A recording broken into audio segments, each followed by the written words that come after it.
غربت کے بڑھتے ہوئے قومی مسئلے پر کیسے قابو پا سکتے ہیں؟ سب سے پہلا طریقہ کم سامان کے ساتھ زندگی گزارنے کے آرٹ سے۔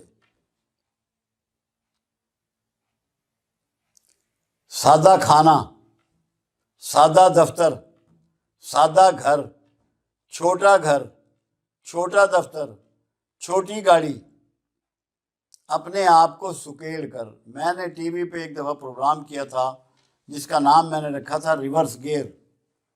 اس میں نے یہی کہا تھا کہ پیچھے آ جاؤ ورنہ ذلت تمہارا پیچھا کر رہی ہے، تمہیں نہیں چھوڑے گی۔ یہ بات ہے کچھ 6 سال پہلے کی۔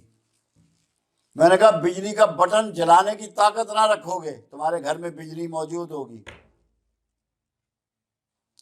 گیس استعمال نہیں کرو گے، گاڑی تمہارے گھر کھڑی ہوگی، پیٹرول نہ ڈلوا سکو گے۔ پلٹ پلو، واپس ریورس لگاؤ، 1964 تک جا کے دیکھو کیا سامان ہوتا تھا گھروں میں۔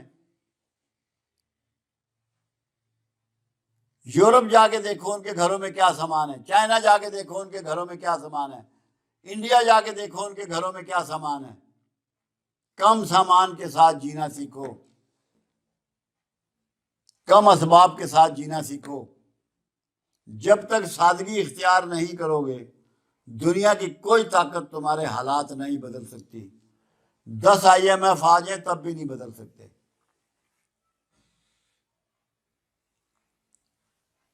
یہ ممکن ہی نہیں ہے۔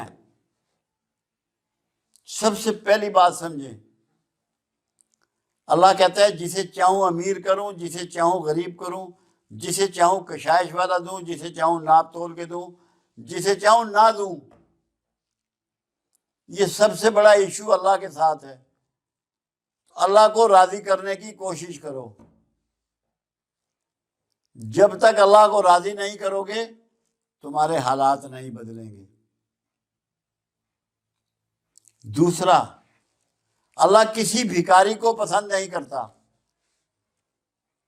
بھکاریوں کے بارے میں حدیث مبارکہ ہے، میرے آقا کا فرمان ہے کہ قیامت والے دن بھکاری ایسے ہوں گے جیسے ان کے چہروں پہ غار ہوں، دونوں طرف یہ گالوں کی بجائے غار ہوں گے، ان کو ایسے اٹھایا جائے گا۔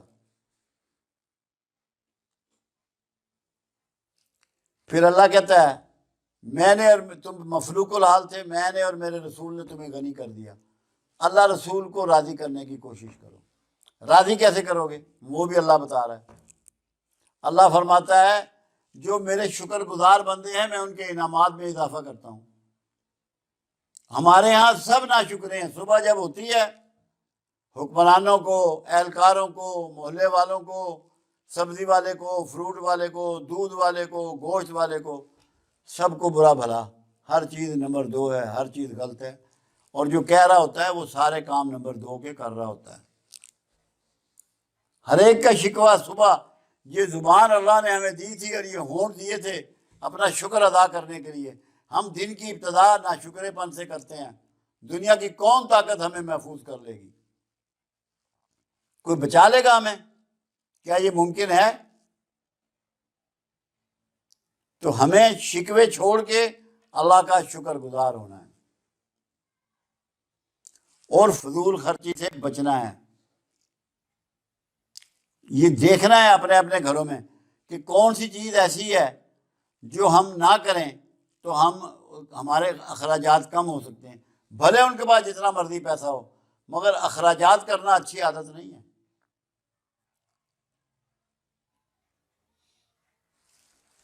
ایک ایک آئٹم کو گننا ہے، دیکھنا ہے کہ آج سے 50 سال پہلے ہمارے گھروں میں کیا چیزیں استعمال ہو رہی تھیں، کتنی استعمال ہو رہی تھیں، آج کتنی استعمال ہو رہی ہیں اور کیا رویے ہیں ہمارے۔ باہر کھانے پہ ہم کتنا لگاتے ہیں، گھر میں پکانے پہ کتنا لگاتے ہیں۔ ہر چیز کو دیکھنا ہے، بھالنا ہے، اس کی بجٹنگ کرنی ہے، قومی سوچ کے ساتھ کرنی ہے۔ غربت قومی مسئلہ ہے۔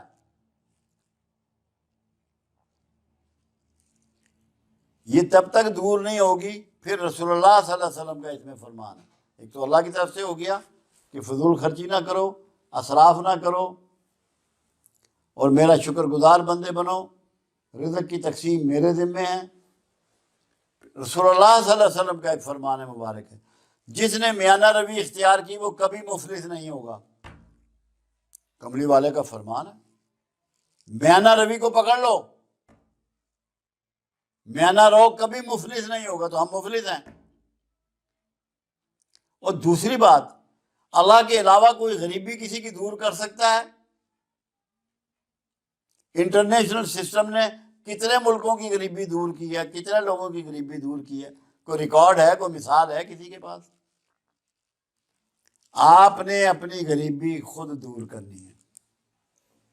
ایک طریقہ یہ، اللہ کی شکر گزاری کے ساتھ، اللہ سے پناہ مانگنے کے ساتھ، اللہ سے دعاؤں کے ساتھ، اللہ کی فرما برداری کے ساتھ، رسول اللہ صلی اللہ علیہ وسلم کی زندگی جو گزاری انفرادی اور اجتماعی، اس کی روشنی میں، اس کی ہدایت میں، اس کی ٹیچنگ میں، اس کے ساتھ پھر بھیک سے نفرت کرتے ہوئے، وہ لباس ہمیں نہیں چاہیے جو بھیک سے ملے، وہ بڑا گھر نہیں چاہیے جو بھیک سے ملے، بھیک سے نفرت کرنی۔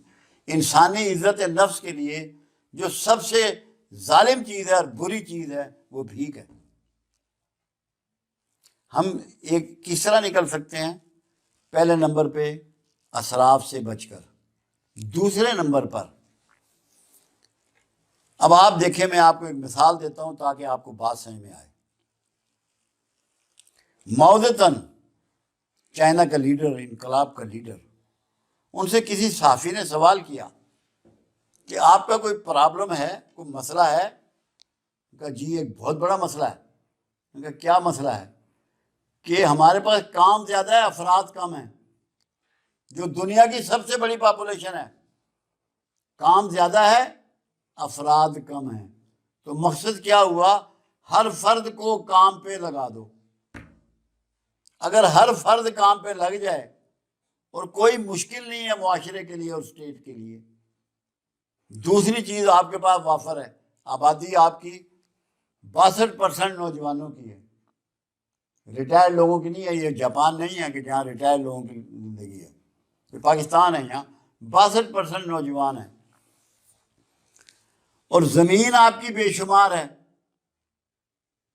سارے نوجوانوں کو زمین کو آباد کرنے پہ لگا دو، اشتمال اراضی کے پروگرام بنا لو، مجبور کر دو ذمہ دار کو جس کی زمین ہے کہ اگر تیری زمین بے آباد ہوگی تو گورنمنٹ اس کو لے لے گی، ہائر کر لے گی۔ نوجوانوں کو یہ بتا دو کہ پاکستان کا کوئی سڑک ایسی نہ ہو جس کی سائڈیں کچی ہوں، وہ آباد کرنی ہے، کھیت آباد کرنے ہیں، پہاڑوں کو مسمار کر کے ان کو ہموار کر کے آباد کرنا ہے، ایگریکلچر ملک بن کے دکھا دو، ہر نوجوان کو استعمال کرو۔ میں چائنا کی ڈاکومنٹری دیکھتا ہوں، اشش کرتا ہوں، عورتیں، مرد، بچے، بوڑھے، جوان اپنے اپنے حصے کا سب کام کر رہے ہیں۔ یہ قسم کھا لو کہ ہم نے کسی کے مال پہ زندہ نہیں رہنا، ہم نے اپنے حصے کا کام کرنا ہے، اپنے آپ کو 24 گھنٹے جتا ہوا رکھنا ہے تاکہ قوم کی حالات سمر جائیں۔